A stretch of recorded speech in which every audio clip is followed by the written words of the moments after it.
ආයිබෝවන් සියලු දෙනාටම මම සුරංගී සමරතුංග ඔයගොල්ලෝ හැමෝම ගොඩක් අය මාව දන්නවා මම අනුරාධපුර මහනගර සභාවේ හිටපු නාගරික මන්ත්‍රීවරියක් මම ඇත්තටම ඉදිරියේදී මගේ දේශපාලනයට එහා ගිය දෙයක් ඔබ වෙනුවෙන් කරන්නට සූදානම් වෙලා ඉන්නවා.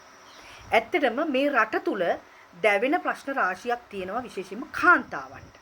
අන්න ඒ කාන්තාවන්ට තියෙන දැවෙන ප්‍රශ්න පිළිබඳව සාකච්ඡාමය පුළුල් සාකච්ඡාමය වැඩසටහනක් මම ඉදිරියේ කරන්න සූදානම් වෙනවා. මම ඔබෙන් ඉල්ලනවා ඒ වගේ තියෙන ගැටලු අපිට ගෙනල්ලා දෙන්න. ඒ ගැටලු සාක්ෂි සහිතව ගෙනල්ලා දෙන්න. එතකොට අපි ඒවා කතා කරමු.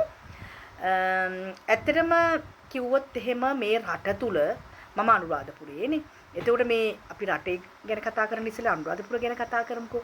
මේ අනුරාධපුරයේ ළමා අපචාර කාන්තා හිංසනය දිනෙන් දින විශාල වශයෙන් සිදු වෙනවා. නමුත් මේවා සොයා බැලීමේදී අවසානය ඊටාම ඛේදනීයයි. ඒ නිසා මේ හැම දෙයක්ම යට ගැහෙන තත්වයට පත් වෙලා තියෙනවා. මම අනුරාධපුර මහනගර සභාවේ නාගරික මන්ත්‍රීවරියක් විදිහට ඉන්න කාලය තුලදී මේ පිළිබඳ පුළුල්ව සොයලා බැලුවා.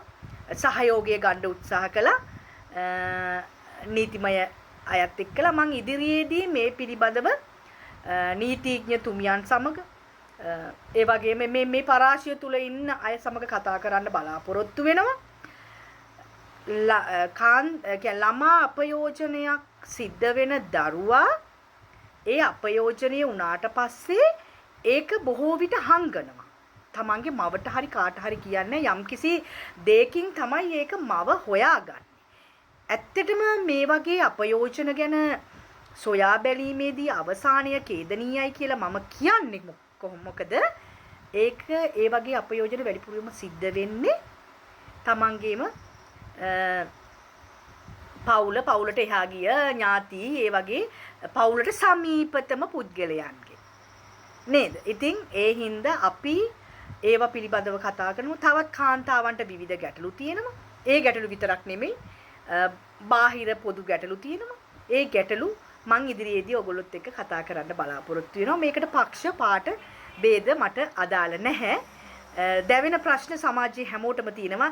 ඒවා වෙනුවෙන් හඬක් නගන්නට කවුරුත් ඉදිරිපත් වෙන්නේ නැති නිසා මම එදා ඉඳලම ඉදිරිපත් වෙච්ච නිසා මම මේ පිළිබඳව දිගින් දිගටම සාකච්ඡා කරනවා. එකතු වෙන්න මාත් එක්ක සුරංගී සමරතුංග. තෙරුවන් සරණයි.